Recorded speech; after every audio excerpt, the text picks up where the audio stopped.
This channel does not promote any violent, harmful, or illegal activities. All content provided by this channel is meant for an educational purpose only. বাহ এবার হয়েছে স্বাদ। হ্যাঁ, অপূর্ব স্বাদ। এমডিএচ এর চাঙ্কি চাট মশলা, জীবনে আসল স্বাদ জাগলো। আসল মশলা এসএস এমডিএচ।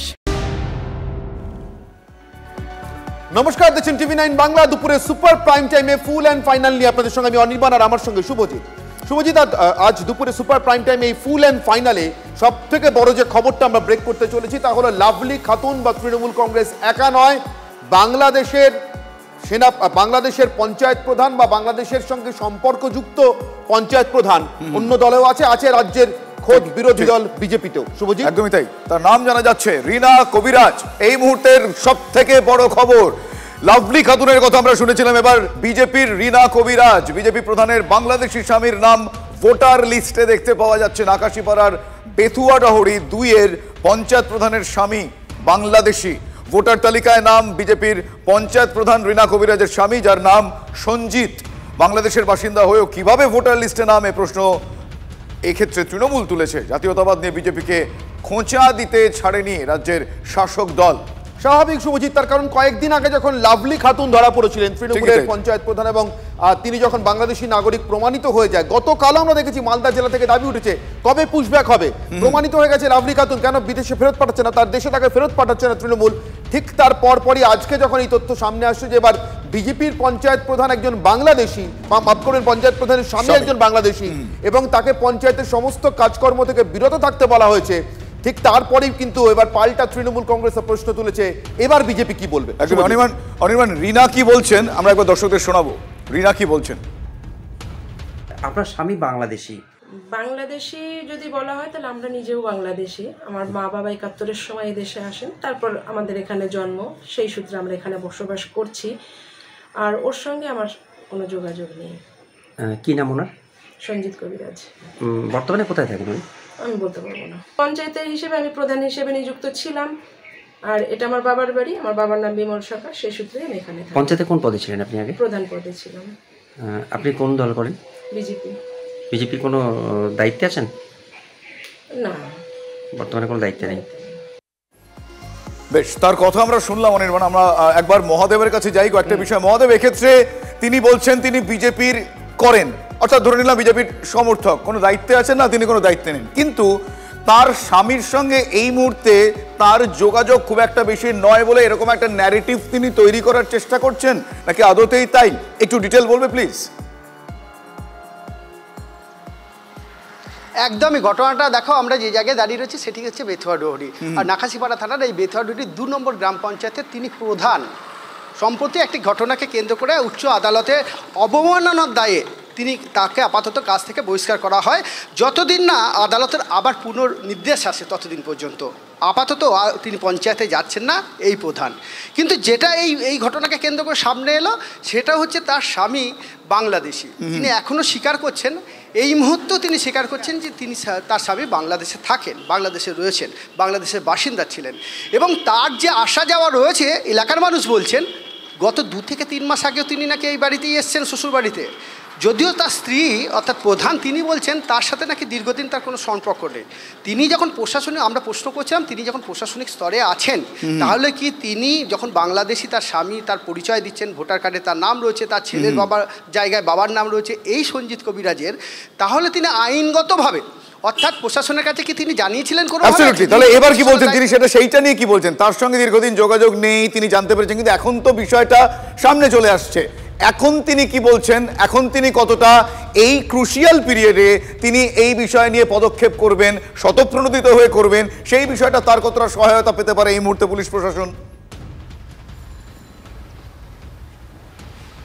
একদমই তিনি স্পষ্টতই বলছেন হ্যাঁ বাংলাদেশি, কিন্তু বাংলাদেশে হলেও তিনি সরকারিভাবে কোনোভাবে জানাননি যে তার স্বামী বাংলাদেশি বা বাংলাদেশে থাকে। এখনও পর্যন্ত তিনি বলছেন যে এখানে থাকে না, কিন্তু মাঝে মধ্যে যে আসে সেটা তার প্রতিবেশীরাই বলছেন যে গত 2 থেকে 3 মাস আগে তিনি এসছেন, কিন্তু তিনি কোনোভাবেই সরকারের কাছে জানাননি যে তিনি এদেশীয় নন, অথবা তার স্বামীর সঙ্গে যদি সম্পর্ক না থাকে সেক্ষেত্রে তিনি যে ডিভোর্স করেছেন তাও তিনি করেননি। অর্থাৎ তাদের সম্পর্ক নিয়ে এবং এই পরিস্থিতি নিয়ে বেশ কিছু সংশয় রয়েছে। আমাদের দৃঢ় বিশ্বাস সেই সংশয় সময়ের সঙ্গে সঙ্গে কাটবে, তার কারণ কড়া ব্যবস্থা গৃহীত হবে। কিন্তু তৃণমূল বিজেপির তরফ থেকে এই ঘটনা নিয়ে কি প্রতিক্রিয়া পাওয়া গিয়েছে, লোকাল প্রতিক্রিয়া একবার শোনাবো আপনাদের, তারপর এই বিষয় নিয়ে আমরা আলোচনা করবো। যদি এটা সত্যি হয়ে থাকে তাহলে অবশ্যই এটা খুব চিন্তাজনক ব্যাপার যে তিনি ভারতীয় জনতা পার্টির টিকিটে নির্বাচিত হয়েছিলেন এবং সেখান থেকে তিনি প্রধান পদে অবতীর্ণ হয়েছেন। তাই এটা সত্যিই আশ্চর্য লাগছে যে যারা জাতীয়তাবোধ নিয়ে বড় বড় কথা বলে সেই ভারতীয় জনতা পার্টি এমন একজনকে প্রধান করেছেন যার নাগরিকত্ব, যার স্বামীর নাগরিকত্ব নিয়ে সন্দেহ আছে। বাংলাদেশে কিনা আমি বলতে পারছি না, স্বামীর সাথে যেহেতু সম্পর্ক নেই হয়তো বাংলাদেশে হতে পারে, শুনলাম যেটা নাকি বাংলাদেশে থাকে হয়তো, কিন্তু না স্বামীর সাথে যেহেতু সম্পর্ক নেই। আমি যতদিন থেকে চিনি আমি ওনার স্বামীকে কোনো দিন দেখিও নি, আর উনি যবে থেকে প্রধান আমি তবে থেকেই দেখেছি উনি বাপের বাড়ি। ইভেন আগের টার্মে যখন উপপ্রধান ছিলেন তখনও আমি দেখেছি বাপের বাড়িতেই থাকে, আর সেই বিষয়ে বলতে পারি। এই মুহূর্তে আমাদের সঙ্গে যে অতিথিরা রয়েছেন রাজনৈতিক দলগুলো থেকে, আমি তাদের সঙ্গে আমার পরিচয় করে দিই। শুভজিৎ, আমার সঙ্গে বিজেপির পক্ষ থেকে মুখপাত্র প্রীতম দত্ত রয়েছেন এবং তৃণমূলের পক্ষ থেকে প্রদীপ্ত মুখোপাধ্যায় অধ্যাপক, তিনিও যোগ দিয়েছেন ইতিমধ্যে। আমি প্রথমে বিজেপির বিজেপির প্রীতম দত্তের কাছে যাব। প্রীতম, এতদিন ধরে আপনারা লাভলি খাতুনের কথা বলছিলেন, একেবারে নিজে বাংলাদেশি লাভলি খাতুনের হাতে দেশের নাগরিকদের নিরাপত্তা, তাদের ডেটা, তাদের তথ্য, এগুলো যতটা সুরক্ষিত ঠিক ততটাই কি সুরক্ষিত এই বিজেপির পঞ্চায়েত প্রধান যার স্বামী বাংলাদেশি তার হাতে? প্রথম কথা হচ্ছে ওনার স্বামী কি করবে না করবে সেটা তো ভারতীয় জনতা পার্টি কি করা যাবে। স্বামী তো তোমার আসামিও হতে পারে, স্বামী ক্রিমিনালও হতে পারে। আমাদের যিনি প্রতীকে জয়ী হয়েছেন বা আমাদের যিনি প্রধান তিনি, তার কি নাগরিকত্ব, তার কি ব্যাকগ্রাউন্ড, সেটা কথা বলুন। সেটাকে আপনারা চেক করেছিলেন? প্রীতম, একটা জিনিস আমার মনে হয় জেনে বলা ভালো আপনাদের পক্ষে। আদালতের নির্দেশে প্রীতম, এই মুহূর্তে আপনাদের এই পঞ্চায়েত প্রধানকে সব রকম সরকারি কাজ থেকে বিরত থাকতে বলা হয়েছে, সব রকম সরকারি কাজ থেকে। বুঝতে পারছেন আপনি নাকি বুঝেও বুঝতে চাইছেন না? মানে আপনাদের দলের পঞ্চায়েত প্রধানের স্বামী বাংলাদেশি হলে একরকম বিপদ, আর তৃণমূলের পঞ্চায়েত প্রধান বাংলাদেশি হলে আরেক রকমের বিপদ, এরকম হয় নাকি? না, আমি তোমাকে তো দেখো অনির্বাণ, আজকে এটা তো পশ্চিমবঙ্গের ধ্রুব সত্যি কথা। লাস্ট 34 বছরে বাংলাদেশিরা এখানে এটাকে লঞ্চ প্যাড হিসেবে ইউজ করেছে, এখন ওটা সেফ হাউস। এটা তো আমরা বারবার বলছি। এবং উনি দেখো, ধরো আজকে ভারতীয় জনতা পার্টির পঞ্চায়েতে দাঁড়িয়েছে তো গত বছর, তার আগের বছর, কিন্তু উনি এসছেন তো বহুদিন, তো সেইটার তো দায়িত্ব তো প্রশাসনকে নিতে হবে। ভারতীয় জনতা পার্টির তো প্রশাসন এখনো গড়ে ওঠেনি, এবং কোর্ট তো সঠিক বলেছেন যে আজকে তুমি যেরকম সন্দেহ প্রকাশ করছো আমরাও সন্দেহ প্রকাশ করছি, সেই জন্য এখন যতক্ষণ না সেই সন্দেহের অবকাশে তিনি সেই সরকারি কাজ থেকে দূরে থাকছেন। আমি প্রদীপ্তর কাছে যাবো। প্রদীপ্ত বাবু আমার সঙ্গে রয়েছেন। প্রদীপ্ত, আপনার কাছে আমার প্রশ্ন, আপনাদের পঞ্চায়েত প্রধান বাংলাদেশি, তার দায়িত্ব তো আপনাদেরকে নিতেই হবে, কিন্তু প্রীতমের যুক্তি যদি অনুসরণ করি তাহলে বিজেপির পঞ্চায়েত প্রধান তার স্বামী যদি বাংলাদেশি হন এবং সেই কারণে তিনি যদি আন্ডার স্ক্যানার থাকেন তাহলে সেই দায়িত্বটাও প্রীতম আপনাদেরকেই নিতে বলছেন। প্রদীপ্ত, আপনার প্রতিক্রিয়া। এবার আমাদের যদি নিতে বলে তাহলে উডাইটা আমাদের দিয়ে দিক, অর্থাৎ কেন্দ্রের যে টেলিকম মন্ত্রী তার পদত্যাগ করে উদয়ের সম্পূর্ণ দায়িত্ব আমাদের হাতে দিয়ে দিক। যে বায়োমেট্রিকটা দেওয়া হয়, যার ভিত্তিতে যে চোখের রেটিনা স্ক্যান করবে, চোখের রেটিনা আঙুল দিয়ে স্ক্যান করবে, সব আমার জীবনে স্ক্যান করে রাখা আছে, তো তাই সেই দায়িত্বগুলো আমাদের হাতে ছেড়ে দিক না পুরোটা। তাহলে রাজ্যের যে কেন্দ্রের আর রাজ্যের যে সহযোগিতার ক্ষেত্র সেটা বাদ দিয়ে বলুক রাজ্য, ওরা যেমন বলে পশ্চিমবঙ্গ আলাদা একটা রাষ্ট্র করতে চাইছে, হ্যানা ত্যানা, তো সেইটার কথাই তো ঘুরিয়ে তার মানে বলতে চাইছে। তার মানে ওদের কোনো ব্যবস্থাপনা নেই। আচ্ছা, ওরা না হয় এই একজন নেত্রী বা তার স্ত্রী সম্পর্কে কথা বলছে, আমার বক্তব্য ওখানে নয়। আমার বক্তব্য এই যে আমাদের নিশীথ পারামানিকের বাবা নিয়ে আমরা নির্দিষ্ট তথ্য তুলে দিই। আমি একটা জিনিসের উত্তর আপনাদের দুজনের কাছ থেকে চাইবো, এক এক করে। প্রথম প্রীতম, আপনার কাছ থেকে উত্তর চাইবো। আচ্ছা, রীনা কবিরাজের দায়িত্ব না হয় নিতে পারছেন না, মানে বলছেন যে খতিয়ে দেখতে হবে তার নাগরিকত্ব নিয়ে কোনো সমস্যা আছে কিনা। আচ্ছা, তার স্বামীর নাগরিকত্ব নিয়ে তো কোনো সমস্যা নেই, মানে তিনি যে বাংলাদেশি নাগরিক এটা নিয়ে কোনো সন্দেহের অবকাশ নেই, নিজের মুখেই বলছেন এবং সেটা আদালতও প্রমাণিত হয়েছে। সেই স্বামীর নাম পশ্চিমবঙ্গের ভোটার লিস্টে কি করে এলো? মানে রীনা কবিরাজ পঞ্চায়েত প্রধান, তার স্বামী বাংলাদেশি, এটা জেনে শুনেও সঞ্জিতের নাম কি করে ভোটার লিস্টে থাকে?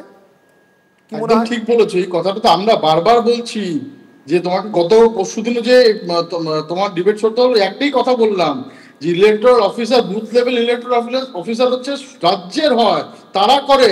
আর সেদিনকে তোমার মুখপাত্র এসে বলছিল না সবটা অনলাইনে হয় না। আমি বারবার বলছি যে যখনই তুমি অনলাইনে কোনো আবেদনপত্র দেবে তা 100% ভেরিফিকেশন হয় এবং সেটা বুথ লেভেল অফিসার করে। অনলাইন হোক বা অফলাইন, আমি প্রদীপ্তর কাছে যাবো। প্রদীপ্ত, অনলাইন হোক বা অফলাইন, জাতীয় নিরাপত্তা, জাতীয় সুরক্ষা এবং নাগরিকদের ডেটা বা অত্যন্ত প্রয়োজনীয় তথ্য, সেগুলো অনলাইন বা অফলাইন যেভাবে কেউ নাম তুলে থাকুক না কেন, সে যদি বিদেশি নাগরিক হয় সমানভাবে সেগুলো নিরাপত্তার অভাবে পড়ে, অর্থাৎ সুরক্ষার অভাবে পড়ে।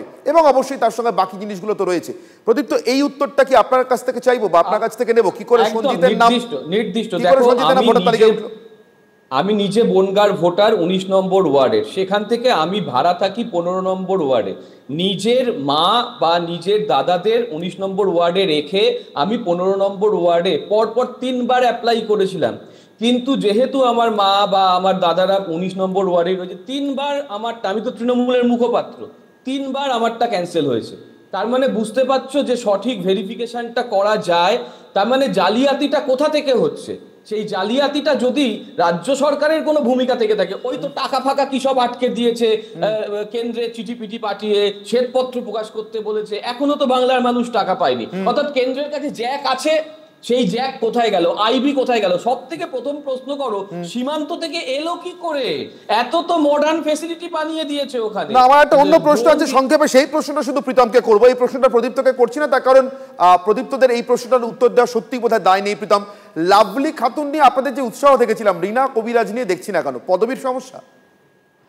দেখো, আজকে অনির্বাণ, আমরা সিএ করেছি। কেন করেছি সেটা তুমি জানো তো নিশ্চয় কেন করেছি? তার কারণ হচ্ছে ভারতবর্ষে তোমার ধর্মীয় নিপীড়নের কারণে যেভাবে আজকে বাংলাদেশে হচ্ছে, সেটা তো প্রমাণ থাকতে হবে। রীনা কবিরাজ তো নিজের মুখে এটা বলছেন না, রীনা কবিরাজ তো নিজের মুখে বলছেন না ধর্মীয় নিপীড়নের কারণে পালিয়ে এসছেন বা সঞ্জিত পালিয়ে আসেননি, এটা তো তারা বলছেন না, তার প্রমাণ থাকতে হবে তো। আর সব থেকে বড় কথা, আপনাদের সিএ করার উদ্দেশ্য যদি এটা হয়ে থাকে যে না, আপনাদের সিএ করার উদ্দেশ্য কি এটা ছিল প্রীতম, যে অমুসলিমরা দেদার অনুপ্রবেশ করতে পারবে, শুধুমাত্র মুসলিম অনুপ্রবেশে বাধা? না প্রীতম, এটার উত্তর দিন। না, এটার উত্তর দিন প্রীতম। আপনাদের সিএ করার উদ্দেশ্য কি এটা ছিল যে অমুসলিমদের অনুপ্রবেশে কোনো সমস্যা নেই, শুধুমাত্র মুসলিম অনুপ্রবেশের সমস্যা? এটা বোধহয় ছিল না। সিএতে কি আছে? এটা একদম এটা স্বাভাবিক কথা। এটা তুমি জানো না? তাহলে ভালো করে সিএটা পড়ো। যার জন্য দিয়ে দিত কি লেখা আছে সিএতে? অনুপ্রবেশ করলে অমুসলিমরা, প্রীতম কি লেখা আছে সিএতে? প্রীতম কি লেখা আছে সিএতে? অমুসলিমদের অনুপ্রবেশটা আইনি? অনুপ্রবেশটা আইনি নাকি অমুসলিমরা যদি এদেশে এসে পড়েন তাদেরকে নিয়ম অনুযায়ী নাগরিকত্ব চাইতে হবে? নাগরিকত্ব চেয়েছেন না পেয়ে গিয়েছেন মুফতে, কোনটা? না, তারা চাইনি, তারা অটোমেটিক ভাবে পয়সা দিয়ে তৃণমূলের কাছে পেয়েছে। এবং আমরা তো বারবার বলছি যে তৃণমূলের কাছে নাগরিকত্ব পেয়েছেন, কিন্তু পঞ্চায়েত প্রধান হচ্ছে বিজেপি। আচ্ছা, প্রদীপ্তকে এটা জিজ্ঞাসা করি, প্রদীপ্ত কি উত্তর? প্রদীপ্ত, আপনারা নাগরিকত্ব দিয়ে দিচ্ছেন আর পঞ্চায়েত প্রধান হয়ে যাচ্ছে বিজেপির, সবাই হচ্ছে না, কিছু কিছু আপনাদেরও হচ্ছে। বোঝাই যাচ্ছে বিজেপি আমাদের হাতের কাঠের পুতুল, আমরা যেভাবে চালাবো বিজেপি সেভাবে চলবে। থ্যাংক ইউ প্রীতম এটা ঘুরিয়ে স্বীকার করে নেওয়া, থ্যাংক ইউ প্রীতম এটা ঘুরিয়ে স্বীকার করে নেওয়ার জন্য। সিএএ তোমরা খুব ক্যাটাগরিক্যালি করেছো হিন্দু মুসলিম ডিভিশনের জন্য। তুমি শান্তনু ঠাকুরের একটা 19 আর 24-এর একটা ফর্ম তোমার যদি খেয়াল থাকে, সেই 19 আর 24 একটা ফর্ম সে বিলি করেছিল, সেখানে বলেছিল তোমরা যারা এসে এখানে ভোটার হয়ে রয়েছো এই ফর্মটা আপিল করো, তাহলে তোমরা ডি ভোটার হবে না। সেই কথাটা মমতা বালা ঠাকুর ওখানে। আমি পরবর্তী খবরে যাবো আমরা শুভজিৎ, কিন্তু তার আগে আমার মনে হয় রীনার বক্তব্য আরেকবার শোনা উচিত। কারণ একটা সংশয়ের কথা তিনি বলছেন, তিনি যোগাযোগ বেশ কিছুদিন ধরে হয়নি বলে বলছেন এবং কয়েকটা বিষয়ে তিনি এই মুহূর্তে অস্বীকারের সুরও শোনা যাচ্ছে। তাহলে কি সমন্বয় তার তরফ থেকে আসবে? একবার শোনাই কি বলছেন তিনি, রীনা কবিরাজ। আপনার স্বামী বাংলাদেশি যদি বলা হয় তাহলে আমরা নিজেও বাংলাদেশি। আমার মা বাবা 71-এর সময় এই দেশে আসেন, তারপর আমাদের এখানে জন্ম, সেই সূত্রে আমরা এখানে বসবাস করছি। আর ওর সঙ্গে আমার কোনো যোগাযোগ নেই। কি নাম ওনার? সঞ্জিত কবিরাজ। বর্তমানে কোথায় থাকেন? আমি বলতে পারবো না। পঞ্চায়েতের হিসেবে আমি প্রধান হিসেবে নিযুক্ত ছিলাম, আর এটা আমার বাবার বাড়ি, আমার বাবার নাম বিমল সরকার, সেই সূত্রে আমি এখানে থাকি। পঞ্চায়েতে কোন পদে ছিলেন আপনি আগে? প্রধান পদে ছিলাম। আপনি কোন দল করেন? বিজেপি। বিজেপির কোনো দায়িত্বে আছেন? না, বর্তমানে কোনো দায়িত্ব নেই। স্বামীর সঙ্গে কোনো যোগাযোগ নেই, তিনি কেন ভোটার লিস্টে স্বামীর নামটা গার্জিয়ান হিসেবে রেখে দিয়েছেন? মানে তার বাবার নাম রাখতে পারতেন, তার কোনো উত্তর নেই। যাই হোক, শুভজিৎ পরের সেই উত্তরটা সময়ের সঙ্গে সঙ্গে মিলবে, কিন্তু বেশ কিছু বিষয়ে এই মুহূর্তে চিন্তা বাড়াচ্ছে। যেমন কোচবিহারের সীমান্ত দিয়ে বাংলাদেশিদের ভারতে ঢোকানোর চেষ্টা, বিএসএফ এর তৎপরতায় সেটা বানচাল হয়েছে, গুড নিউজ। গতকাল রাতে বিজেপির মদতে কোচবিহারের সিতাই সীমান্ত, সেখান দিয়ে 13 জন বাংলাদেশি তারা ভারতে ঢোকার চেষ্টা করে, মানে অনুপ্রবেশের চেষ্টা করে। বিএসএফ জওয়ানদের বাধায় তারা ফিরে যেতে বাধ্য হয়, কিন্তু তারা চেষ্টা করে। বাংলাদেশে ঢোকার চেষ্টা করলে বিজেপি এবং স্থানীয়রা তাদের বাধা দেয়। এর ফলে নোম্যান্স ল্যান্ডে তারা আটকে পড়ে, কোনোভাবেই তারা যেন ভারতীয় ভূখণ্ডে ঢুকতে না পারে, সেজন্য এলাকায় কড়া নিরাপত্তার বেষ্টন ইতিমধ্যেই বিএসএফ তৈরি করে ফেলেছে। আপনাদের সেই এলাকার সেই সময়কার ছবিটা দেখাচ্ছে আমার সহকর্মী সুমন কল্যাণ রয়েছেন। সুমন কল্যাণ, তাদেরকে এই দিকে পাঠানোর চেষ্টা, যখন ফিরে যাচ্ছেন তখন আবার আটকানোর চেষ্টা, মাঝ বরাবর একটা দোলাচল, তারপর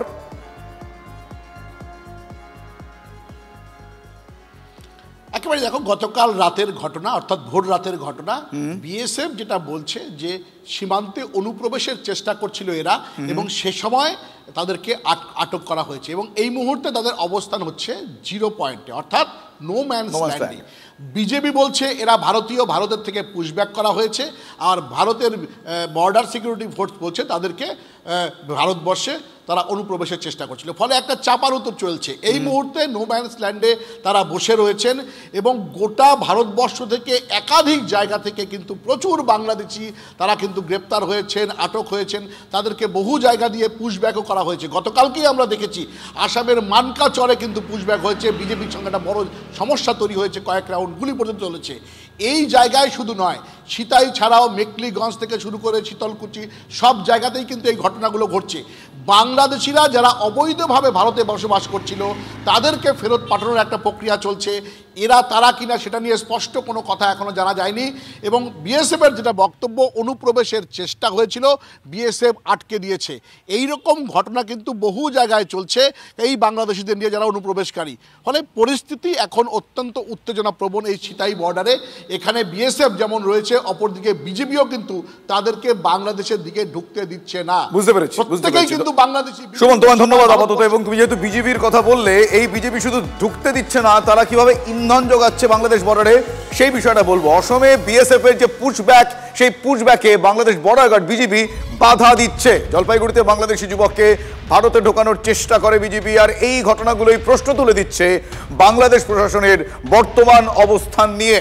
পুশব্যাক নিয়ে বাংলাদেশ সেনাবাহিনীর ডিজিএমও দুদিন আগেই ভারতকে হুঁশিয়ারি দিয়েছিলেন। আপনাদের অনেকের মনে আছে, এক সুরে সরব হয়েছিলেন ইউনূস সরকারের স্বরাষ্ট্র উপদেষ্টা, যার নাম জাহাঙ্গীর আলম। বাংলাদেশের বেকারত্ব চরমে উঠেছে এই মুহূর্তে, ব্যবসা বাণিজ্যের একেবারে দফারফা হাল বললেও কম বলা হবে।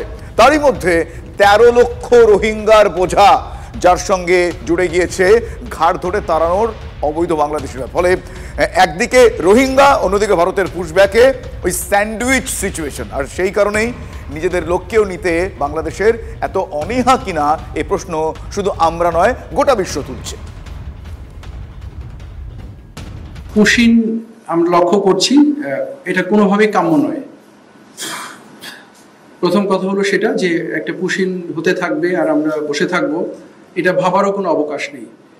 বিজিবি এটা নিয়ে কাজ করছে এবং সরকারের সংশ্লিষ্ট যারা আছেন তারা অবগত আছেন বিষয়টি নিয়ে। তো এই পরিস্থিতিতে পুশিন বিষয়টি আমি মনে করি এখনো বিজিবি সুন্দরভাবে নিয়ন্ত্রণ করতে পারছে। পরিস্থিতি যদি উদ্ভব হয় যেখানে সেনাবাহিনী ইনভলভ হওয়ার দরকার হবে, সরকারের নির্দেশে নিশ্চয়ই সেনাবাহিনী সেটাতে যাবে। বাট এই মুহূর্তে BGB is managing it very nicely এবং নিয়ম প্রথা অনুযায়ী তারা কাজটা করছে। বাট আবারও বলবো, এটা কাম্য নয়, এটা ইজ নট অ্যাকসেপ্টেড। সীমান্তে পুশিনের সংখ্যা বেড়েছে, এই জন্য আমরা প্রতিবাদও করেছি। বাট যারা আমাদের দেশি, আমাদের বাংলাদেশি, যেহেতু আমাদেরই ভাই, তাদের ক্ষেত্রে আমরা বলছি ভারতকে যে তোমরা প্রপার চ্যানেলে পাঠাও। আমরা যেমন যারা অন্যান্য দেশে যারা আমাদের দেশে অবৈধভাবে থাকে তাদের আমরা কিন্তু প্রপার চ্যানেল একটা আছে, ওইটার ভাবে পাঠাই। বাট ওনারা এটা করতেছে না। বাট এই জন্য আমরা তাদের বলতেছি যে তোমরা প্রপারভাবে পাঠাও। সে যদি আমার দেশের নাগরিক হয় আমরা অবশ্যই তারে আমরা অ্যাকসেপ্ট করব। অর্থাৎ এই মুহূর্তে আমাদের সীমান্তে, বাংলাদেশ সীমান্তে একটা বড় মাথা ব্যথা রোহিঙ্গা অনুপ্রবেশ। বারুইপুরের হাটদহের কলোনি ছেড়ে কোথায় চলে গেল রোহিঙ্গারা? এখন কোথায় আছে তারা কেউ জানে না।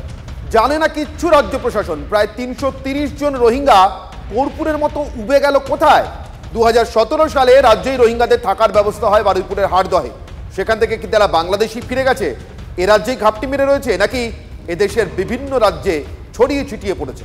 অনুপ্রবেশ উদ্বেগের মাঝেই উধাও এই রোহিঙ্গাদের নিয়ে নতুন করে চিন্তা শুরু হয়েছে। অনুপ্রবেশকারীদের এভাবে আশ্রয় দেওয়া যায় কি? প্রশ্ন বিরোধীদের। রোহিঙ্গারা যারা ছিল তাদের ইউএনসিআর এর কার্ড ছিল, শরণার্থী কার্ড ছিল। ফলে সেই কার্ডটা ওরা সরাসরি ইন্টারভিউ দিয়ে দিল্লি থেকে কার্ড নিয়ে তারপর এসেছিল।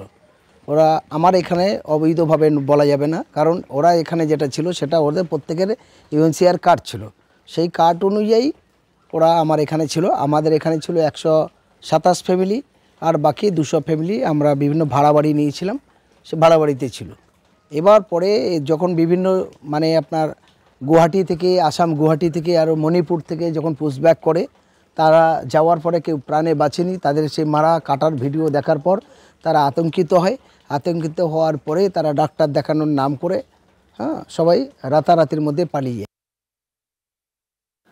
এই মুহূর্তে আবারও যাবো আমাদের সঙ্গে যে দুজন অতিথি রয়েছেন তাদের কাছে, অর্থাৎ তৃণমূল কংগ্রেসের পক্ষ থেকে মুখপাত্র প্রদীপ্ত মুখোপাধ্যায় আমার সঙ্গে রয়েছেন, অধ্যাপক, এবং আমার সঙ্গে রয়েছেন প্রীতম দত্ত, বিজেপি মুখপাত্র। আমি প্রদীপ্ত আপনার কাছে আসবো। কিছুক্ষণ আগে প্রদীপ্ত যখন প্রীতমকে বলেছি যে আপনাদের পদবি দেখে আপনারা স্টান্স ঠিক করেন কিনা অনুপ্রবেশের, আমি প্রশ্নটা এবার আপনাকে ফিরিয়ে দিতে বাধ্য হচ্ছি প্রদীপ্ত। তার কারণ লাভলি খাতুনকে নিয়ে আপনাদের কথা বলতে যতটা অস্বস্তি, ঠিক ততটাই স্বস্তি আপনাদের রীনা কবিরাজকে নিয়ে কথা বলতে। ভাগ গোলে ৩৩০ জন রোহিঙ্গা দেশের ভিতরে কোথায় উবে গিয়েছে কেউ জানে না। প্রদীপ্ত, এই অ্যাপ্রোচটা কেন? আপনাদের দুটো দলের ক্ষেত্রে এই অ্যাপ্রোচটাকে আসলে দেশের বিপদ ডেকে নিয়ে আসছে না? দেখো, আমাদের পশ্চিমবঙ্গ সরকারের বদলে যদি তুমি কেন্দ্র সরকারের সঙ্গে যোগাযোগের কনটেক্সটে বলো, তাহলে 3D পলিসিটা এখানে খুব পরিষ্কার। আগেও তোমাকে বলেছিলাম, ডিটেকশন, ডিটারমিনেশন আর ডিপোর্টেশন। এই যে ৩৩০ জনের যে ব্যবস্থাপনা, সেটা কেন্দ্র সরকারের সঙ্গে হয়েছিল। ফলে এ যাবৎকাল বিজেপি যে মিথ্যাচার করে দিয়েছে যে আমরা এখানে অন্যায়ভাবে রাখছি, সেটা আজকে আবার প্রমাণ হলো যে এখানে অন্যায়ভাবে মিথ্যাচারের সঙ্গে রাখা হয়নি। 2 নম্বর, 350 জন রোহিঙ্গা, প্রায় 350 জন, 330 কোথায় গেল? কারোর কাছে কোনো খবর নেই। লোকজন তো পাওয়া যাচ্ছে যারা বলছে এসেছিল, থেকেছিল। উত্তর দেবে, রাজ্য সরকার উত্তর দেবে, সবাই উত্তর দেবে। এখানে বাধ্য, এটা দায়বদ্ধতার প্রশ্ন। আমি আবারও বলছি যে ধরো তুমি বনগাঁ বা বনগাঁর আশেপাশের যে সাংসদ আছেন তাদের সঙ্গে একটু কথা বলো, তো কথা বলে তুমি জানতে পারবে যে 2016 বা 17তেও যারা এসছেন তারা হিন্দু। তাদের কিন্তু এই সিএ এর মাধ্যমে 2024 সালের আগে ভোটার কার্ড দেওয়া হয়েছে, এবং রাজ্য সরকারের যে তদারকির কথা বলছো সেই সময় কিন্তু বিজেপি কোনো উস্কানিমূলক কথা বলতে পারেনি। কিন্তু প্রদীপ্ত বাবু, সেটা তো হওয়ার কথা না। আমি প্রীতমের কাছে জিজ্ঞাসা করবো, প্রীতম বাবু, আপনি সিএ এর কথা বলছিলেন, কিন্তু সেটা তো 2014 সালে তার কাট অফ মার্ক। তারপরে যদি কেউ এদেশে এসে থাকেন, তিনি যে ধর্মীয় হন না কেন, তার কিন্তু নাগরিকত্ব পাওয়ার কোনো সহজ পথ নেই সেই 55 সালের নাগরিকত্ব আইন ছাড়া। প্রীতম, না অনির্বাণ, উনি প্রদীপ্তবাবু কি বলছেন না বলছে সেটা তো প্রুফ দিয়ে বলতে হবে, উনি তো মুখের কথা বলতে পারেন না। কিন্তু আমাদের পরিষ্কার ব্যাপার আছে যে সিএ তে একটা কাট অফ মার্ক ডেট দেওয়া আছে, এবং তারপরেও যদি এসে থাকেন, তারা যদি আবেদন করে, তারপর সেটা ভারত সরকার ভেবে দেখবে। কিন্তু কথাটা হচ্ছে, আজকে তো প্রদীপ্তবাবুর কথা তো পরিষ্কার হয়ে গেল যে মুসলমান অনুপ্রবেশকারী হচ্ছে তাদের ভোট ব্যাংক। এই রোহিঙ্গাদের এখানে এনে বসিয়েছে, এবং তারা যেখানে যেখানে মানে হারার মতো জায়গা আছে সেখানে যেখানে তাদেরকে পাঠিয়ে দিয়েছে একমাত্র ভোট ব্যাংক হিসাবে। আমরা বারবার বলছি যে তোমার আজকে ভারতবর্ষ মুসলমানদের তোমার অনুপ্রবেশকারীদের জন্য নয়, এটার জন্য একবার ভারত ভাগ হয়ে গেছে। ধর্মে যারা তোমার মুসলমান, তারা চেয়েছিল অন্য দেশ, তারা ভোট দিয়ে অন্য জায়গায় চলে গেছে। বিরত করছি, আমাদের অন্য একটা খবরে যেতে হবে। দুজনকে বিরত করছি, আপনারা আমাদের সঙ্গে থাকুন। অর্থাৎ শুভজিৎ, মুসলিম অনুপ্রবেশ না অমুসলিম অনুপ্রবেশ, অনুপ্রবেশকারী ধর্ম, নাম, পদবি কোথাও একটা বড় রাজনৈতিক বাধা হয়ে দাঁড়াচ্ছে, এটা কিন্তু নিঃসন্দেহে আমরা বলতে পারি এখনো পর্যন্ত যে ছবি দেখছি। একদম এক্ষেত্রে তাই দেখতে পাওয়া গেল। কিন্তু আরো একটা বিষয় এক্ষেত্রে ঘুরে ফিরে এসেছে, ওই একটা বাক্য মাঝখানে আমরা শুনেছিলাম যে দলে থেকে কাজ করতে পারছি না। শিলিগুড়ি পুরসভার ক্ষেত্রেও এমন বিষয় আবারও সামনে এসেছে। তার কারণ মেয়র গৌতম দেবের বিরুদ্ধে এবার মুখ খুলেছেন মেয়র পরিষদ দিলীপ বর্মন। দিলীপ বাবু বলেছেন যে কাজ করতে তিনি পারছেন না, পদত্যাগের ইচ্ছা প্রকাশ করেছেন তিনি। পুরসভায় মেয়র পরিষদরা কাঠের পুতুল বলে তিনি বলছেন। শুধু তাই নয়, দিলীপ বাবুর এই মুহূর্তে এই অভিযোগও তিনি করছেন যে কোটি কোটি টাকার টেন্ডার সই হয়, কিন্তু কাজ কি হয় কিছুই জানা যায় না। আমার সহকর্মী প্রসেনজিৎ আমার সঙ্গে এই মুহূর্তে রয়েছেন। প্রসেনজিৎ, দীর্ঘদিন ধরে নিশ্চয়ই প্রসেসটা চলছে, আজ তিনি হয়তো সহ্য সীমার একেবারে অন্তিম পর্যায়ে পৌঁছে গিয়ে পদত্যাগের ইচ্ছা প্রকাশ করছেন। এতদিন চুপ ছিল কেন? এক, আর যে অভিযোগ তিনি করছেন এক্স্যাক্টলি তার অভিযোগ কার কার দিকে? শুধুই কি গৌতম দেবের দিকে, নাকি এই নেক্সাসটার দিকে, যদি তার কথা সত্যি হয়? দেখো, উত্তরবঙ্গে যখন তৃণমূল ভালো ফল করতে চেষ্টা করছে তখন উত্তরবঙ্গেই কিন্তু জেলায় জেলায় বিভিন্ন পুরসভা এলাকায় দলের অন্দরে এই যে নেতাদের বিভিন্ন দলীয় উপকোন্দল কোন্দল এইগুলোতে কিন্তু ক্রমশ ফাটলগুলো সামনে চলে আসছে।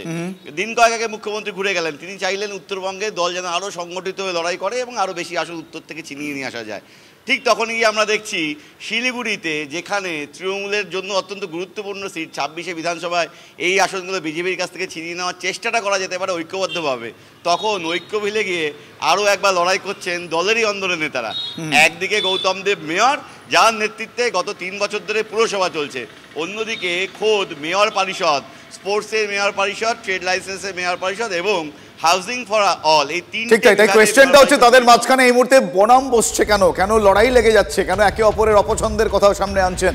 আচ্ছা, এক্স্যাক্টলি শুনবো কি বলছেন দিলীপ বর্মন, পাশাপাশি গৌতম দেব তিনি কি বলছেন, আপনাদের ব্যাক টু ব্যাক শোনাই। কিছু অসুবিধা না থাকলে তো কেউ আর বলে না। যখন 3 বছর পার হয়ে গেছে, 3 বছরে তো অনেক কিছু শিখলাম ওখানে, তো শিখতে শিখতে এখন দেখছি যে এটা বেকার শেখা হলো। তো যার জন্যই এটা একটা মনের মধ্যে চিন্তাধারা হচ্ছে যে এটা না থাকাই ভালো। আমি বাজেট কত হবে কোনটার সেটা আমি জানবো না, ডিপার্টমেন্টের লোক প্লাস মেয়র নিজের হিসাব টিসাব করে তারপর আমার কাছে পাঠাবে, তুমি এটাতে সই করে দাও। তাহলে ওখানে আমার থাকার কোনো দরকার আছে? স্টেডিয়ামে যে কাজটা হচ্ছে কত টাকার কাজ? 8 কোটি টাকার কাজ হচ্ছে, জানি 8 কোটি টাকার কাজ হচ্ছে, কিন্তু যে আমি তো খালি জানলাম খালি কোন কন্ট্রাক্টর কাজ করছে, কে করছে, কীরকম কাজ হচ্ছে, এসব তো আমি জানি না। তো তা আমাকে অন্ধকারে রেখে লাস্টে কি আমি ওই রুদ্রনাথ ভট্টাচার্যের মতো হবে নাকি?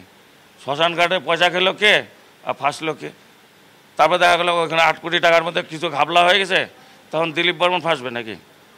কাঠের পুতুল তো বটে, আমি খালি না, অনেক আছে, কেউ বলে না আমি বলি, এটাই ডিফারেন্স। আমার সই করে ছাড়া কী কাজ আছে? মেয়র কেন করছে মেয়র নিজে বুঝবে, আমার বোঝার কিছু নেই। যখন আমরা সার্ভে করার জন্য স্টাফদেরকে পাঠাই, তো কেউ বলে দিচ্ছে যে তোমরা কি ব্যাপার, তোমরা কেন সার্ভেতে যাচ্ছ? না, স্যার বলছে সার্ভে করতে যাচ্ছ মানে কি তোমরা ধান্দা করতে যাচ্ছ? তোমাদের এখানে কামাই হচ্ছে না? তার মানেটা কি বুঝালো? যে মেয়র মানে মেয়র ইন কাউন্সিলে এটা পাঠাচ্ছে মানে মেয়র ইন কাউন্সিলের কামাইয়ের জন্য? তো এইসব কথা যখন মেয়রকে বলবো, মেয়র যদি সেটার প্রতিবাদ না করান বা সেটা নিয়ে যদি আলোচনা না করেন, তাহলে তো ওখানে আমার থাকার তো দরকার নেই। কেন তুচ্ছ হচ্ছে? কারণ আমি থাকলে তাদের অসুবিধা আছে মনে হয়। এরকম অসুবিধা আমি সব যা করি বলি, সামনাসামনি বলি, আমি স্পষ্ট বক্তা, আমি চুরি করবো না আবার চোর সাজবো, এটা তো হতে পারে না। পুরসভায় যাবতীয় ফাইল আমি শুধু সই করি, যা কিছু করেন মেয়র করেন, আমি জেলে যেতে রাজি নেই। সেটা ঠিক আছে, যদি এগুলো নিয়েও আমি কোনো কমেন্টস করবো না। কিন্তু আপনাকে আমাকে বলেছে কি বলেনি, আমি আহ্বান করব যদি কোনো কাগজ থাকে সেটা যথাস্থানে পাঠিয়ে দেওয়া হচ্ছে। তাকে নাকি কাজ দেওয়া হয় না, কাঠের, ওগুলো নিয়ে আমি কোনো কমেন্টস করবো না, সেটা যখন হবে।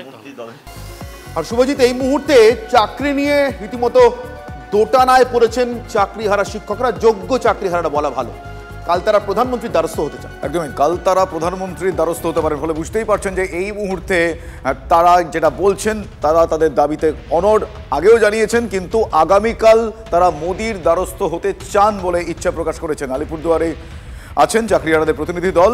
23শে মে মনোজ টিগ্গার সঙ্গে দেখা করেন তারা। আমার সহকর্মী সুমন মহাপাত্র এই মুহূর্তে রয়েছে। সুমন, এই মুহূর্তে এক প্রকার কি করবেন এখন, কোন পথে তাদের সহায় হবে সেই বিষয়ে ভাবনা চিন্তাতে আগামীকাল তারা প্রধানমন্ত্রীর সঙ্গে দেখা করার আশা ইচ্ছা প্রকাশ করেছেন। কি বলছেন তারা?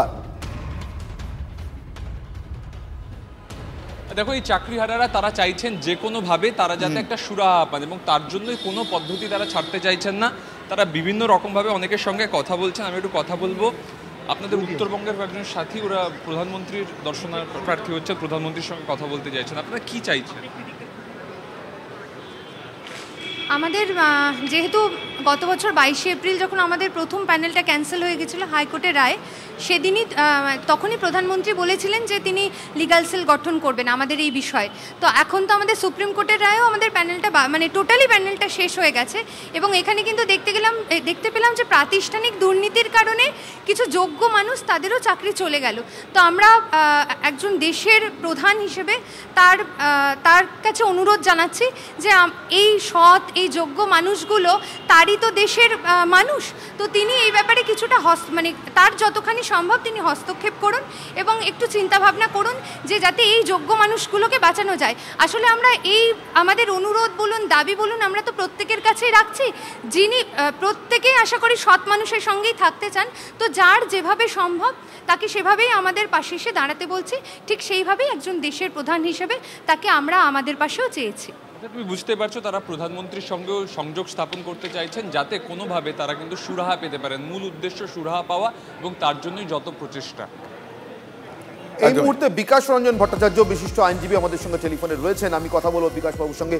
বিকাশবাবু, চাকরিহারাদের একাংশ অন্তত যতটুকু বুঝতে পারছি তারা তো প্রধানমন্ত্রীর সঙ্গে দেখা করতে চাইছেন তাদের এই দোটানা কাটানোর জন্য। আপনি কতটা আশাবাদী প্রধানমন্ত্রীর সঙ্গে দেখা হওয়ার পর কি তাদের দোটানা কাটতে পারে, কোনো আইনি সংস্থান কি বেরোতে পারে? চাকরিহারাদের যারা এই সব পরামর্শ দিচ্ছেন তারা চাকরিহারাদের সর্বনাশটা বাড়াচ্ছেন। মোদি কেন কারোই ক্ষমতা নেই সুপ্রিম কোর্টের রায়কে পাল্টে দেওয়ার, সুপ্রিম কোর্টের রায় মেনে কাজ করতে হবে। চাকরিহারাদের দাবি হওয়া উচিত ছিল যারা নিজেরা যথার্থই যোগ্য বলে মনে করেন মমতার উপর চাপ দিয়ে যারা দুর্নীতিমূলক প্রক্রিয়ার চাকরি পেয়েছে তাদের নামের লিস্টটাকে প্রকাশ করানো, সেটাই ছিল আসল আন্দোলন। সেটা ওরা করছেন না, ওরা বিভ্রান্ত হচ্ছেন, ওদের কেউ কেউ বিভ্রান্ত করছেন। মোদি কেন কেউ ওদের বাঁচাতে পারবেন না। অনেক ধন্যবাদ বিকাশবাবু আমাদের সঙ্গে কথা বলবার জন্য। বিশিষ্ট আইনজীবী বিকাশ রঞ্জন ভট্টাচার্য আমাদের সঙ্গে ছিলেন। অর্থাৎ শুভজিৎ, বিকাশ রঞ্জন ভট্টাচার্য কিন্তু বলছেন ঠিক যেভাবে তারা মুখ্যমন্ত্রীর ক্ষেত্রে বলেন, ক্ষেত্রেও বলছেন প্রধানমন্ত্রীর ক্ষেত্রেও সুপ্রিম কোর্টের রায় কোনো নির্দিষ্ট ব্যক্তি, তিনি যত বড় প্রশাসনিক ব্যক্তি হন না কেন, তার সঙ্গে দেখা করে বদলানো সম্ভব নয়। একমাত্র ওই যোগ্য অযোগ্যদের তালিকা আলাদা করে দেওয়া, তাতেই একমাত্র সম্ভব হতে পারে। ঠিকই, কিন্তু তিনি এই বিষয়টাও এক্ষেত্রে সন্দেহ প্রকাশ করেছেন যে কেউ বা কারা তাদেরকে এই বুদ্ধি দিচ্ছেন তিনি বলছেন, এবং তিনি বলছেন যে যদি আলাদা করে প্রেশার ক্রিয়েট করা যায় তাহলে সম্ভব, কিন্তু প্রেশার ক্রিয়েট তারা কি করে করবেন সে প্রশ্নটা তো তার কাছে এই মুহূর্তে অনেকটা গুরুত্বপূর্ণ। তিনি এটাও বলছেন, বিকাশবাবু এইমাত্র অনির্বাণ তুমি কথা বললে, তিনি বললেন যে মমতা বন্দ্যোপাধ্যায়কে অন্যভাবে প্রকাশ করে যদি ওই তালিকার বিষয়টা একটু ট্রান্সপারেন্ট করা যায়, তো চাপ তারা দেবেন কি করে? তারা হয়তো এভাবেই ভাবছেন চাপ দেওয়া যায় যে প্রধানমন্ত্রী দেশের প্রধান, তার কাছে বলে যদি কোনো একটা রিকোয়েস্ট অন্ততপক্ষে রাখা যায়, আইনি পথেই হয়তো সংস্থান হবে। কি একেবারে আমি আমাদের সঙ্গে যে দুজন রাজনৈতিক প্রতিনিধি রয়েছেন তাদের সঙ্গে একটুখানি তাদের দ্রুত প্রতিক্রিয়া নিয়ে নেব। আমি প্রদীপ্তবাবু প্রথম আপনার প্রতিক্রিয়া চাইব। মুখ্যমন্ত্রীর সঙ্গে বেশ কয়েকবার দেখা করেছেন, কথা বলেছেন, মিটিং করেছেন, চাকরিহারাদের একাংশ প্রধানমন্ত্রীর সঙ্গে দেখা করতে চাইছেন, আপনারা কিভাবে দেখছেন? রাজনীতিগতভাবে আপনাদের জন্য ক্ষতিকর? মুখ্যমন্ত্রী গতকাল যা বলার খুব পরিষ্কারভাবে বলে দিয়েছে, তার বাইরে বেরিয়ে গিয়ে যেটা বলতে চাই বিকাশবাবু সম্পর্কে, বিকাশবাবুরা তাহলে চাকরিহারাদের আন্দোলনে কেন গিয়েছিলেন, কেন তাদের প্রতিনিধিদের সেখানে পাঠানো হয়েছিল? যার পায়ের তলায় বসে একজন বিচারপতি আজকে বিজেপির এমপি হয়েছেন, সে যখন বলছে যে আমি ভাই তোমাদের রিভিউ পিটিশনের জন্য কথা বলছি, 14, 15, 16 চলে গেল, তারপরে 21 অব্দি যখন আসলো, তখন হঠাৎ করে যিনি এসএসসির একজন ছিলেন, আইনজীবী ছিলেন, তিনি বিচারপতি হলেন এবং তার কাছে কেসগুলো হলো, তখন তো এই কেসের যে সময়সীমা বা আমাদের যে ওএমআর এর সময়সীমা, তখন তো সেটা লাগু হলো। মানছি প্রদীপ্তবাবু, কিন্তু আমি আপনাকে গতকাল মুখ্যমন্ত্রীর যে বক্তব্য সেটার একটা অংশ একটু শোনাই, নিশ্চিতভাবে আপনি অবহিত, তবু আরেকবার আপনাকে এবং আমাদের দর্শকদের জন্য গতকাল মুখ্যমন্ত্রী মমতা বন্দ্যোপাধ্যায়ের যে বক্তব্য এই প্রসঙ্গে একবার শুনবো। এখনই এ কথা বলা উচিত না আমরা পরীক্ষা দেব না, দিচ্ছি না, দিতে পারবো না, তাহলে তো চাকরিটাই থাকবে না। এটা তো আমাদের অর্ডার নয়, এটা সরকারের অর্ডার নয়, এটা আমাদের কিছু উদ্দেশ্য প্রণোদিতভাবে কিছু স্বার্থপর মানুষ গভর্নমেন্ট কোর্টে গিয়ে এটা ক্যান্সেল করেনি লিস্ট, তারা লিস্টটা বাতিল করেছেন তাদের নিজেদের স্বার্থে। আজকে তারা আবার বন্ধু হয়ে ঢোকবার চেষ্টা করছে। আমি শিক্ষার্থীদের বলবো, শিক্ষক শিক্ষিকা গ্রুপ সিডি যারা আছেন আমার কাছে সবাই সমান। সুপ্রিম কোর্টের আদেশ অনুযায়ী আপনারা প্লিজ অপশন 2টাকেও কাজে লাগান, অপশন 1টাকেও কাজে লাগান। অপশন 1 যদি হাত থেকে বেরিয়ে যায় তারপরে যদি অপশন 2 রিভিউ করে আমরা যদি বিচার না পাই, তাহলে কিন্তু আপনাদের আর সুযোগ থাকবে না চাকরিটা ফিরে পাওয়া। আমরা চাই আপনারা চাকরি ফিরে পান। অপশন 1টাও হাতে রাখুন, যথাসময়ে অ্যাপ্লিকেশনটা ফেলে রাখুন। আমরা মানবিকভাবে তুলে ধরব যাতে তাদের লিস্টটা বাতিল করা না হয় এবং তারা যেন চাকরিতে সুযোগ পায়। যেটা করে যাচ্ছে সেটা থেকে যেন বিরত না হয়। প্রদীপ্তবাবু, চাকরিহারাদের চাকরি ফেরানোর কথা যখন আসছে তখন মুখ্যমন্ত্রী মমতা বন্দ্যোপাধ্যায় যথার্থভাবেই এদেশের যে কোনো রাজনীতিক কেন, যে কোনো নাগরিকের যেটা বলা উচিত সেটাই বলছেন। সুপ্রিম কোর্টের নির্দেশ সর্বোচ্চ, সেটাকে অনুসরণ করে যতদূর যেভাবে করা যায় আমরা চেষ্টা করতে যাচ্ছি। কিন্তু চাকরিহারাদের চাকরি হারানোর প্রসঙ্গটা যখন আসছে তখন কারুর নাম না করে তিনি বোঝাতে চাইছেন সম্ভবত ইশারায় ইঙ্গিতে এই বিকাশ রঞ্জন বাবুদের কথাই, যে তারা নাকি লিস্টটা তৈরি করে চাকরিটা খেয়েছেন। এটা কতটা যুক্তিযুক্ত? আমি তো সেইখানেই শুরু করলাম যে 16 সাল বা 14 সাল অবধি একজন এসএসসির আইনজীবী, তিনি পরবর্তীকালে বিজেপির এমপি হয়ে চলে গেলেন বিচারকের মধ্যিখান দিয়ে, এবং বিচারক হলেন যখন, তখন 5 বছর আগের একটা সমস্যাকে তুলে যা খুশি হয়ে যাক প্রদীপ্তবাবু, যা খুশি হয়ে যাক। আমি যদি ধরে নিই আপনাদের এই প্রত্যেকটা অভিযোগ সত্য, তাহলেও না কলকাতা হাইকোর্ট না কোনো একজন নির্দিষ্ট বিচারপতি কারুর নির্দেশে চাকরিগুলো তো শেষ পর্যন্ত যায়নি, গেছে দেশের সর্বোচ্চ আদালতের নির্দেশ, দেশের সর্বোচ্চ আদালতের প্রধান বিচারপতির বেঞ্চে। এবার বলুন, এই চাকরি কি সুপ্রিম কোর্ট ছাড়া অন্য কেউ খেয়েছে? যদি চাকরি খাওয়া শব্দটা আদৌ ব্যবহার করি, আমি আবারও বলছি যে রিভিউ পিটিশনে সেই কারণেই কথা বলা হয়েছে, 1 নম্বর কথা। 2 নম্বর কথা, মুখ্যমন্ত্রী যথেষ্ট মানবিক, তিনি যথাযোগ্যভাবে যা যা করণীয় সেই করণীয়র কথাটা বলে দিয়েছেন। আমার বক্তব্য, এই চাকরি খাওয়া নিয়ে একটা ভিডিও প্রচারের সময় জাস্টিস গাঙ্গুলি বলেছিলেন, এখন এমপি, আমি অমুকের চাকরি খেয়েছি, একটা অর্ডারে বেঁচে গেছে, এইবার সেটা মরে যাবে। তার মানে নাইসার থেকে যে তথ্য পেল সেটাও ভ্যালিড হলো না, আবার সিবিআই বা ইডি যে তথ্য দিল সেটাও ভ্যালিড হলো না। আমি প্রীতম বাবুর কাছে যাব। চাকরিহারারা এই মুহূর্তে যে কোনো কিছুকেই খুঁটি হিসেবে আঁকড়ে ধরতে পারেন। আমি তাদের বেদনা কথাটা বুঝি, আমার ধারণা আপনারাও বোঝেন প্রীতম বাবু বা প্রদীপ্ত বাবু, তাদের জীবনের সর্বস্ব চলে যাওয়ার একটা আশঙ্কার সামনে এসে তারা দাঁড়িয়ে আছেন। কিন্তু একটা কথা কি সত্যি করে উত্তর দেবেন প্রীতম বাবু? আপনারা বিশ্বাস করেন কোনো রাজনীতিককে ধরেই, কোনো দলের কোনো রাজনীতিককে ধরেই ওদের চাকরি ফিরতে পারে? একটা কথা বিশ্বাস করি, এই গভর্নমেন্টের পতন হলে ওনাদের সবকিছু ঠিকঠাক হবে। তার কারণ হচ্ছে ত্রিপুরা এর আগে পথ দেখিয়েছে, ত্রিপুরা সেম হয়েছিল। এই তৃণমূলের ইন্ডিজোটের সিপিএম তারা অনৈতিকভাবে কিছু করার চেষ্টা করেছিল, সেটা যখন ত্রিপুরায় তো আপনারা কথা দিয়েও চাকরি ফেরাতে পারেননি, সরকার আছে, কিন্তু ত্রিপুরায় তো আপনারা কথা দিয়েও চাকরি ফেরাতে পারেননি। বিপ্লব দেব 2016-তে বলেছিলেন কিন্তু চাকরি ফেরাতে পারেননি। আজ অব্দি 13,000 লোকের চাকরি ফেরত দিতে পারেননি, কর্মসংস্থান করে দেওয়া। কিন্তু আজকে মমতা ব্যানার্জি যে গতকাল বললেন এবং পরিষ্কার করে বললেন, আবারও বললেন উনি আবার অযোগ্যতার সাথে আছেন, এটা তো পরিষ্কার হয়ে গেল উনি যাদের থেকে টাকা তুলেছেন, যাদের জন্য এই আজকে এই পরিস্থিতি তৈরি হয়েছে, ওনার চুরি করার জন্য, ওনার এই চাকরিগুলো ডাকাতি করে নেওয়ার জন্য। প্রীতম আমাদের সঙ্গে থাকুন, প্রীতম এবং প্রদীপ্ত আমাদের সঙ্গে থাকুন। শুভজিৎ, দেখো, ঠিক যেরকম অনুপ্রবেশ ঠিক সেরকম এই চাকরি হারাদের ক্ষেত্রেও কিন্তু রাজনৈতিক বিভাজন আছে, রাজনৈতিক বিভাজন নিয়ে প্রবল আকচাকচি আছে, কিন্তু সেই আকচাকচির মধ্যে থেকে সমস্যার সমাধানে কোনো রাস্তা আছে কি তুমি দেখছো? একদমই, তারা সেই রাস্তা ভেবেছিলেন, তারা রাস্তায় নেমেছিলেন, তারা তাদের আন্দোলন চালানোর প্রয়াস করেছিলেন, কিন্তু তারপরেও তাদেরকে তলব করা হয়েছিল, সেটা আমরা জানি। আজ আবারও বিধাননগর উত্তর থানায় এমনই হাজিরা 2 শিক্ষকের, পুলিশি তলবে থানায় হাজিরা আলকাউজ্জামানের, বিধাননগর উত্তর থানায় গ্রুপ সি কর্মী সত্যজিৎ ধর।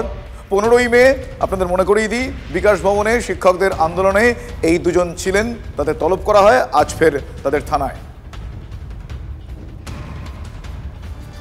অন্যদিকে চাকরির দাবিতে পথে কোট আনকোট অযোগ্য চাকরিহারারা।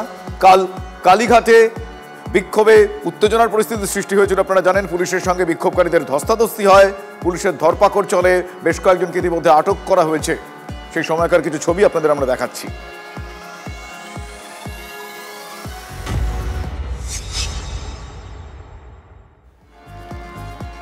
জাতীয়তাবাদ থেকে কি সরে এলো তৃণমূল কংগ্রেস, নাকি জাতীয়তাবাদ থেকে সরে আসছে সামগ্রিকভাবে বিরোধীরাই, নাকি উদয়ন গুহা আসলে একা এবং একেবারেই একা? বোঝা যাচ্ছে না, তার কারণ তীব্র রাজনীতির জিগির উঠছে। অপারেশন সিন্দুর নিয়ে এবার ভয়ঙ্কর রকম বেলাগাম রাজ্যের মন্ত্রী উদয়ন গুহ। কি বলছেন? প্রধানমন্ত্রীর উত্তরবঙ্গ সফরকে তিনি যে ভাষায় আক্রমণ করেছেন, তাকে আর যাই হোক রুচিশীল বলা যায় না, বরঞ্চ অত্যন্ত রুচিহীন আক্রমণ বলা যায়। কটাক্ষ বললে খুব কম কথা বলা হয়, রাজনৈতিক কটাক্ষ এর থেকে অনেক ভালো শব্দ। বেলাগাম রুচিহীন আক্রমণ, কি বলেছেন উদয়ন শুনুন। কেউ কেউ আগে হয়তো চায়ের ব্যবসা করতেন, এখন তারা কেউ কেউ হয়তো সিঁদুরের ব্যবসা করছেন। আগে গরম চা বিক্রি করতেন, এখন গরম সিঁদুর তাদের রক্তের মধ্যে দিয়ে বয়ে যাচ্ছে। সেই সিঁদুর বিক্রি করবার জন্য একেবারে উত্তরবঙ্গের আলিপুরদুয়ার পর্যন্ত ছুটে আসছেন। কিন্তু আমার বক্তব্যটা হচ্ছে যে এইভাবে মানুষের মধ্যে বিষ ঢুকিয়ে দেবার চেষ্টা করবেন না। মানুষের মধ্যে বিষ ঢুকিয়ে দিয়ে, ধর্মীয় বিষ ঢুকিয়ে দিয়ে মানুষে মানুষে বিভাজন তৈরি করবার চেষ্টা করবেন না। শুভজিৎ, দেখো বিদেশে কিন্তু নরেন্দ্র মোদী সরকারের পক্ষ থেকে পাঠানো যে সংসদীয় প্রতিনিধি দল, সেখানে তৃণমূল কংগ্রেস একেবারে দেশের সরকারের সমস্ত সিদ্ধান্ত তার পাশে দাঁড়াচ্ছে। অপারেশন সিঁদুর নিয়ে অভিষেক বন্দ্যোপাধ্যায় বলছেন, কিন্তু তারপরে দেশের মাটিতে প্রধানমন্ত্রীকে বেলাগাম আক্রমণ উদয়ন গুহরা করছেন কোন ভরসায়? উদয়ন কি একা, না উদয়ন দলেরই আরেকটা মুখ? শুভজিৎ, তাই মনে হয়, কারণ এই প্রশ্নটা আমারও এই মুহূর্তে, কারণ অভিষেক বন্দ্যোপাধ্যায় তিনিও নরেন্দ্র মোদী তিনি যে কথা বলেছেন বারবার, বিশেষ করে এটা তো একটা দেশের স্বার্থ, সেই দেশের স্বার্থের ঊর্ধ্বে উঠে রাজনৈতিক স্বার্থ চরিতার্থ করার জন্য কিনা অন্ততপক্ষে এই বক্তব্যগুলো সেটা প্রমাণ করে না। বিদেশের মাটিতে মোদির ভাষাই অভিষেকের মুখে শোনা গিয়েছে, যে কারণে এই অনুরণনের কথা, এই রিভারবেরেশনের কথা আমরা বারবার বলছি। কারণ আপনারা জানেন, কিছুক্ষণ আগেও শুনিয়েছি সিঙ্গাপুরে প্রবাসী ভারতীয়দের সঙ্গে যে আলাপচারিতায়, সেই অনুষ্ঠানে পাকিস্তানকে তীব্র ভাষায় অভিষেক বন্দ্যোপাধ্যায় আক্রমণ করেছেন, এবং সেটাই খুব স্বাভাবিক। তিনি ঠিক এইভাবেই বলেছেন হিন্দিতে যে উধার সে গলি চলেগা তো ইধার সে গোলা চলেগা। ফলে পাকিস্তানকে চরম হুঁশিয়ারি একজন সংবেদনশীল মানুষ হিসেবে তৃণমূল কংগ্রেস সাংসদ দিয়েছেন, এবং এক্ষেত্রে দেশবাসী এই সংবেদনশীলতাই দেখাবে, এটাই কাম্য। কি বলেছেন তিনি আপনাদের একবার শোনাই। उधर से गोली चलेगा तो इधर से गोला चलेगा, उधर से प्यार मोहब्बत बरसाएंगे तो हम भी अपना दिल में बिठाएंगे। Simple. I said publicly that Pakistan should be taught the lesson in the language they understand. It's time we teach them a lesson in the language they understand. And India carried out those airstrikes. I would like all of you to give a great round of applause for Indian Air Forces. আমি সরাসরি চলে যাবো আমার সঙ্গে উপস্থিত দুই অতিথির কাছে। আমি প্রদীপ্তবাবু প্রথম আপনার কাছে আসবো। প্রদীপ্তবাবু, অভিষেক বন্দ্যোপাধ্যায়ের এই বক্তব্যগুলো ইতিমধ্যে সমাজ মাধ্যমে ভাইরাল, রিল হয়ে হয়ে ঘুরছে, আর ঠিক এখানেই বিজেপি আপনাদেরকে আক্রমণ করছে, বলছে যে এটা রিল তৃণমূল, আর রিয়েল তৃণমূলটা কোনটা সেটা শোনা যাচ্ছে উদয়ন গুহরা মুখ খুললে। প্রদীপ্তবাবু, আমরা যথাযোগ্যভাবে অপারেশন সিন্দুর এবং সেইখানে সেনা জওয়ানরা যে ভূমিকা নিয়েছেন পাকিস্তানকে কড়া জবাব দেওয়ার জন্য, তাকে স্যালুট জানিয়েছি, বারংবার জানাবো, আবার জানাবো। কিন্তু উদয়ন গুহর যে কথা এবং তার মাধ্যমে যে নেতিবাচক কটাক্ষ, সেটাকে আমরা সমর্থন করি না, সেটাও সবার সামনে এখন আমি বলছি। কিন্তু একটা কথা তো আপনারা মনে রাখতে পারেন, क्या मैं उन शहीदों के नाम आपका एक वोट मांग सकता हूं? 2019 মহারাষ্ট্রের লাটুর সেই ভিডিওটা দেখান, তাহলে বুঝতে পারবেন যে একজন কেন শহীদদের নিয়ে রাজনীতি করছে। আমরা ইন্টারনাল যে সিকিউরিটি ল্যাবস হয়েছে, সেখানে গভর্নমেন্টের যে ফেলিয়ার, সেটা নিয়ে প্রশ্ন করার অধিকারী আমার গণতন্ত্র, সেই অধিকার আমাকে দিয়েছে। তাহলে সেইখানে দাঁড়িয়ে থেকে আমাকে কেন রাষ্ট্রদ্রোহিতার কথা শুনতে হবে? আর আমরা যখন দেশের স্বার্থ হবে, সুরক্ষার স্বার্থ হবে, প্রথম দিন থেকে বলেছি নিশ্চিতভাবে সেটা শুনতে হবে না প্রদীপ্তবাবু, নিশ্চিতভাবে নয়। কিন্তু আমার একটা ছোট প্রশ্ন, প্রধানমন্ত্রীকে বেলাগাম আক্রমণ বা রুচিহীন আক্রমণ করতে গিয়ে উদয়ন গুহ যে আসলে কোথায় আক্রমণ করে ফেলছেন, সেটা কি উদয়ন বাবু না হোক আপনারাও বুঝতে পারছেন? সিঁদুর কি, না না প্লিজ প্লিজ আমার কমপ্লিট করতে দিন। পৃথিবীর কেউ কি সিঁদুর বিক্রি করতে পারে? সিঁদুর কি বেচবার জিনিস? আবারও বলছি যে মেরে শরীর মে গরম সিন্দুর বহ রাহা হ্যায়, এটা যদি উনি বলতেন হর ভারতীয় কে আন্দর গরম সিঁদুর বহ রাহা হ্যায়, বহুত আচ্ছা হতা। আমাদের প্রত্যেকের মধ্যে, আমার মা এবং তৃণমূল কংগ্রেস মহিলাদের সুরক্ষার জন্য, মহিলাদের এগিয়ে যাওয়ার জন্য যে যে পদক্ষেপ নিয়েছে, ভারতের কোনো দল সেটা করেনি, বরং তারা ফলো করেছে। এই যে লক্ষ্মীর ভান্ডার দিল্লিতে ফলো করলো, বললো 2500 টাকা দেবে, আজ অব্দি 4 মাস ভোট হয়ে গেল, ওরা দিতে পারলো না। তৃণমূল কংগ্রেসকে মহিলাদের, আমি প্রীতমের কাছে যাব। প্রীতম দত্ত রয়েছেন বিজেপির পক্ষ থেকে, বিজেপি মুখপাত্র আমার সঙ্গে। প্রীতম, আপনাদের উত্তর প্রদীপ্তবাবুরা যা বলছেন তার পরিপ্রেক্ষিতে। প্রথম কথা হচ্ছে তৃণমূল কংগ্রেস এবং একটা মুখ এবং একটা মুখোশ, সেই মুখোশটা আজকে খুলে গেছে। তার কারণ হচ্ছে এটা তো আজকে নতুন নয়, সৌগত রায় থেকে শুরু করে অখিল গিরি থেকে শুরু করে সবাই আজকে যেইভাবে আক্রমণ করেছেন, এবং আজকে পাকিস্তানে যে আমরা যে ডিবেট করি না, পাকিস্তান ডিবেট হয়, সেখানে বলা হয় যে মমতা ব্যানার্জি রাহুল গান্ধীরা পাকিস্তানের সাপোর্টার, সেটা নিয়ে এখান থেকে কোনো রকম আওয়াজ তোলা হয় না। বারবার দেশ বিরোধিতা করে এই রোহিঙ্গাদের, মুসলমান অনুপ্রবেশকারীদের সাপোর্টার একটু আগে যেভাবে প্রদীপ্ত করলেন, তার থেকে আমরা কিছু মানে আলাদা কিছু দেখি না, একদম মুখ আর মুখ সেম। যেমন আজকে দেশ বিরোধী কথাবার্তা বলার জন্য ক্যাবিনেটের মন্ত্রী ব্যবস্থা নেন না। আজকে সিঁদুরকে যারা বিক্রি করে তারা নরেন্দ্র মোদীর বক্তব্যগুলো একটু শুনিয়ে দিতে বলো। প্রীতম বোধহয় তখন শোনেনি, কারণ তখন তো প্রীতম তৃণমূল করতো। 26/11 আমি আবার নরেন্দ্র মোদীর প্রীতম প্রদীপ এক এক করে দর্শকরা শুনতে বঞ্চিত হচ্ছেন, আপনাদের দুজনের কথাই গুরুত্বপূর্ণ, এক এক করে বলুন। আমি প্রদীপ্ত বাবুর কাছে ফিরবো। প্রদীপ্ত বাবু সংক্ষিপ্ত প্রতিক্রিয়া প্রদীপ্ত বাবু, আমি আবারও জিজ্ঞাসা করবো, প্রধানমন্ত্রীকে বা তার দলকে রাজনৈতিক আক্রমণ এক জিনিস, কিন্তু কেউ সিঁদুর বেচতে আসেন, প্রধানমন্ত্রী যদি বলেও থাকেন আমার শরীরে গরম সিঁদুর বইছে রক্তের বদলে, আবেগের কথা, জাতীয়তাবাদের তুঙ্গে উঠে কোন একটা আবেগের কথা। নেতাজি সুভাষচন্দ্র বসু তো বলেছেন, তোমরা আমাকে রক্ত দাও, আমি তোমাদের স্বাধীনতা দেবো। আজকের দিনে কোনো রাজনীতিক নিশ্চয়ই সেই ভাষায় কথা বলবেন না, বলতে চাইবেন না, সেটা অন্য কথা, কিন্তু বলবেন নাও নিশ্চয়। কিন্তু আমার এখানেই প্রশ্ন প্রদীপ্ত, সেই আবেগটা, জাতীয়তাবাদের আবেগটা এক জিনিস, আর কারোর সিঁদুরকে বা সমস্ত মহিলাদের সিঁদুরকে অপমান করা এক জিনিস। উদয়ন গুহ এটা বুঝছেন কি? আপনারা বোঝাচ্ছেন কি? আবারও পরিষ্কার বলছি, অন ক্যামেরা বলছি, উদয়নদা নিশ্চয়ই দেখছেন এই ধরনের কথা তৃণমূল সমর্থন করে না। তৃণমূল সমর্থন করে না क्या मैं उन शहीदों के नाम आपका एक वोट मांग सकता हूं, সেই কথা। কিন্তু 26/11 পরে প্রীতম 10 সেকেন্ডের প্রতিক্রিয়া। প্রীতম ব্যবস্থা নাও, এটা দেশদ্রোহী, ব্যবস্থা নাও ইমিডিয়েটলি। বেশ, তোমার সৌগত এবং এর বিরুদ্ধে আমার এই খবরগুলোকে নিয়ে কথা বলার সময় আমাদের একেবারে শেষ। ফলে আমার এবং শুভজিতের পক্ষ থেকে প্রীতম এবং প্রদীপ্ত আপনাদের দুজনকে অসংখ্য ধন্যবাদ আমাদের সঙ্গে যুক্ত হওয়ার জন্য, সময় দেওয়ার জন্য এবং এই বিতর্কে অংশ নেওয়ার জন্য। ফুল অ্যান্ড ফাইনালে এবার পরপর খুব গুরুত্বপূর্ণ আরো কতগুলো খবরে আমাদের চোখ রাখতে হবে। শুভজিৎ,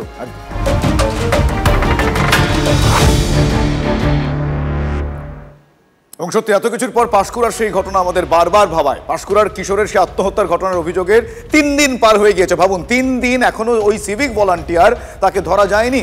পুলিশ সূত্রে দাবি করা হচ্ছে যে সিভিক ভলান্টিয়ার, যার নাম শুভঙ্কর দীক্ষিত, আপাতত কাজ থেকে তাকে সরিয়ে দেওয়া হয়েছে। খুব ভালো, কিন্তু তাকে পাকড়াও করা যাচ্ছে না কেন? মামলা চলাকালীন কাজে তিনি যোগ দিতে পারবেন না। দোষ প্রমাণে কড়া পদক্ষেপের নির্দেশও পুলিশ সুপারের তরফ থেকে এসেছে।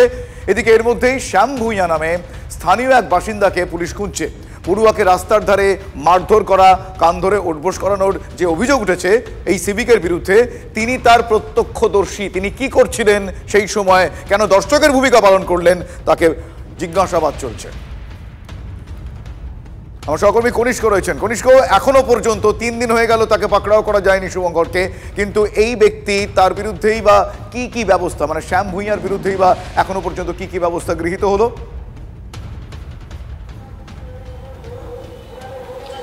দেখো শুভ, যখন অভিযোগটা দায়ের হয়নি তখন কিন্তু এই প্রশ্নটাই তুলছিলেন যে পুলিশ প্রশাসন বা প্রশাসনিক কর্তা ব্যক্তিরা, যে কেন অভিযোগ করছেন না যে ছাত্রের পরিবারের পক্ষ থেকে। যদি অভিযোগ সরাসরি শুভঙ্কর দীক্ষিতের বিরুদ্ধে হয়, সেক্ষেত্রে কেন তারা লিখিতভাবে অভিযোগ দিচ্ছেন না? লিখিতভাবে অভিযোগ দিলেই তো তিনি ব্যবস্থা নিতেন। কিন্তু সেখানে অভিযোগ দেওয়ার পরে দেখা গেল 1 দিন 2 দিন, আজকে 3 দিনের পথে, অর্থাৎ যদি সন্ধ্যে 7:10 ধরি তাহলে হয়তো 72 ঘন্টা পার হয়ে যাবে। ফলে 72 ঘন্টা পার হয়ে যাওয়ার পরেও কি সেই সিভিককে ধরা যাচ্ছে না? কোথায় গাফিলতি? নাকি ধরছেন না, না ধরার ইচ্ছে প্রকাশ করছেন না? আর এমনটাই কিন্তু বলছেন, শুধু আমরা বলছি না, এই কথাটা বলছেন বিরোধীরা। যা ছাত্রের পরিবার অর্থাৎ কৃষ্ণেন্দুর বাবা ইতিমধ্যে কিন্তু প্রশ্ন তুলেছেন। এর মধ্যে শ্যাম ভূঁইয়ার বিষয়টা তারা এর মধ্যে ইনক্লুড কিভাবে করে দিচ্ছেন সেটা আমি জানতে চাইছি। দেখো, শ্যাম ভূঁইয়া যে কথাটা উঠে আসছে, শ্যাম ভূঁইয়া যখন শুভঙ্কর দীক্ষিতের সঙ্গে এই ছেলে কৃষ্ণেন্দুর কথোপকথন হচ্ছিল বা তাকে শাসাচ্ছিলেন যেমনটা অভিযোগ, সেই সমগ্র ঘটনা কিন্তু শ্যাম ভূঁইয়া গ্রামে একাধিক জায়গায় প্রচার করেছেন এবং কৃষ্ণেন্দুর মাকে চাষের যে কৃষি জমির যে মাঠ সেখানে তিনি কর্মরত ছিলেন, সেখানে অবধি পর্যন্ত এই শ্যাম ভূঁইয়া খবরটা দেন যে তোমার ছেলে চিপসের প্যাকেট চুরি করেছে এবং তাকে অমুক অর্থাৎ শুভঙ্কর দীক্ষিত দোকানের থেকে অনেকটা দূরে বাইক নিয়ে ধাওয়া করেছে এবং ধরে কান ধরে উঠবস করছে বা মারধর করা হচ্ছে। এই ধরনের কথোপকথন। তোমার সঙ্গে এতক্ষণ ধরে কথা বললাম, যেটুকু যা বুঝলাম যে শ্যাম ভূঁইয়াকে খুঁজতেও পুলিশের যথেষ্ট বেগ পেতে হচ্ছে। এই পুলিশের উপর আমরা আর কতটা কিভাবে কত রকম ভাবে সংবেদনশীল হয়ে ভরসা রাখতে পারবো সেটা আমার অন্তপক্ষে জানা নেই, তবে আশা করব তারা তাদের গতিবেগ আর একটু বাড়াবেন।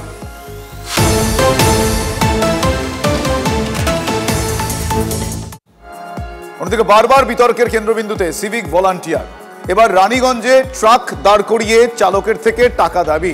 ভাইরাল হয়ে গিয়েছে সেই ভিডিও, ফলে শোরগোল পড়ে গিয়েছে খুব স্বাভাবিকভাবে। অভিযুক্ত সিভিক ভলান্টিয়ার, যার নাম সোমনাথ মণ্ডল, দেখুন তাকে চালক ঘটনা ক্যামেরাবন্দি করছেন দেখে ট্রাক চালকের উপর হামলা চালানোর চেষ্টা করেন। সিভিক হয়ে মারতে আসবে, সিভিক হয়ে ঘাটে মারবে আমাকে, তুমি সিভিক হয়ে আবার বেশি বাড়াবাড়ি। হ্যাঁ, তুমি সিভিক হয়ে আমাকে, তোমার এত বড় আসপর্দা। হ্যাঁ, তুমি সিভিক হয়ে আমার মারতে আসবে, অফিসার ওখানে দাঁড়িয়ে দাঁড়িয়ে কথা বলবে, সিভিক হয়ে মারতে আসবে। হ্যাঁ, সিভিক হয়ে মারতে আসবে, সিভিক হয়ে গায়ে হাত দিতে আসবে কেন? সিভিক পুলিশের কি ইয়ে আছে ও গায়ে হাত দেবে? শুনলেন আপনারা, দেখলেন সেই ছবি। একটা প্রবাদ আমি অনিচ্ছাকৃতই ব্যবহার করছি যে বাঁশ হয়ে কঞ্চির দর বেশি, কিন্তু বাঁশ যদি কঞ্চিকে এগিয়ে দেয় তাহলে সে কঞ্চিই বা কি করবে? চন্দ্রশেখর, দেখো, এই ঘটনাটি 23 তারিখের ঘটনা এবং সিভিক পুলিশ নিয়ে রাজ্য জুড়ে বিভিন্ন রকম ঘটনা এরকম সামনে আসছে। রানীগঞ্জের 19 নম্বর জাতীয় সড়ক মোড়ে এই ঘটনাটি সামনে আসে। ভিডিওটি ভাইরাল হতে শুরু করে রবিবার থেকে, কিন্তু ঘটনাটি দেখি শনিবারে।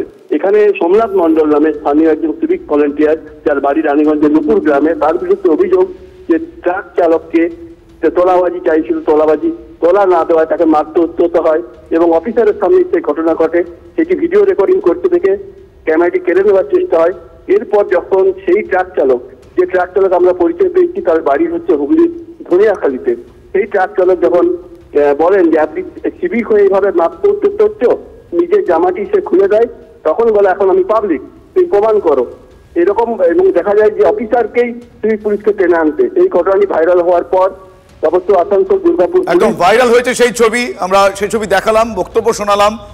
সিভিকের বাড়বাড়ন্তর ছবিটা কিছু আর বলার নেই। আমি পিসিআরকে বলবো এক এক করে যদি যে কয়েকটা ঘটনা সাম্প্রতিক ঘটেছে সেটা দেখাই। এই ছবি সব বলে দিচ্ছে সিভিকের দাদাগিরি বা বাড়বাড়ন্ত তাদের।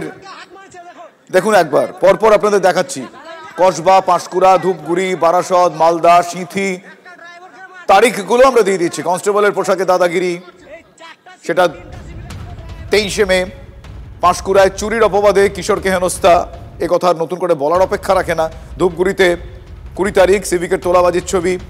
সিভিকের আরও একটা তোলাবাজির ছবি বারাসতে 22 তারিখ, 22শে মার্চ। মালদায় 7ই মার্চ।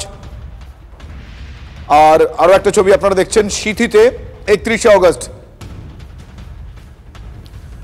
আপনাদের শোনাবো কুণাল ঘোষ কি বলছেন এ বিষয়ে। একজন সিপিএম সমর্থক ডাক্তার অনুমোদন দিতে গিয়ে ইন্সপেকশনের জন্য ঘুষ নিতে গিয়ে চিহ্নিত হয়েছেন বলে, তাহলে গোটা ডাক্তার কোথাও কোনো জায়গায় যদি কোনো অন্যায় কাজ কেউ করে থাকে তার বিরুদ্ধে ব্যবস্থা হবে, কিন্তু তার সঙ্গে সিভিকই এই কথাগুলো বলে গোটা সিভিক যারা এত ভালো কাজ করে, এতগুলি ছেলে মেয়ে রোদে পুড়ে জলে ভিজে, কেন তাদেরকে আপনি পেশাগত করছেন? MDH চানা মশলা, এখন ছোলা হোক বা বরবটি দানা, সাদা চানা হোক বা কালো, সব রান্নাই হবে অসাধারণ।